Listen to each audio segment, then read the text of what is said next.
Hey everyone, my name's Colton, and today I'll be setting up the silicone ozone cups. Before we begin, you will need your oxygen source and ozone generator ready to continue with this setup. If you still need to set up your oxygen source or ozone generator, please watch our videos on how to set those up first. For this setup, I'll be using the Silicone Ozone Cup Set and the 5-foot section of silicone hose that's included with the ozone generator. I'll be using the smaller of the two cups that are included, but the setup for them will be the same. The ozone cup is used to treat an area topically with ozone gas. Many will use them on growths or small wounds. To begin, we'll take the 5-foot segment of silicone tubing with the check valve connector set included with the ozone generator and connect this end with a fitting to the ozone output of the generator. We will then take the other end of this tube and attach it to the fitting on the side of the cup here.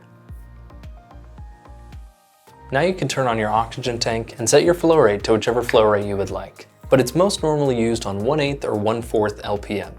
At this point, you'll place the cup over the area you want to use the ozone gas on.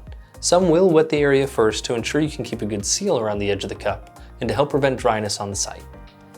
Now you can turn on your ozone generator to the dial setting you want to use and treat the area.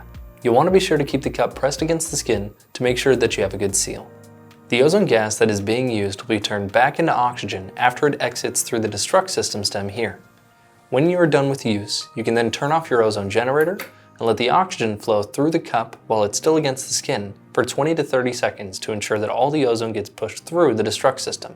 After that time has passed, you can then turn off your oxygen source. Thanks for watching. Check out our other YouTube videos for more information and be sure to follow us on social media.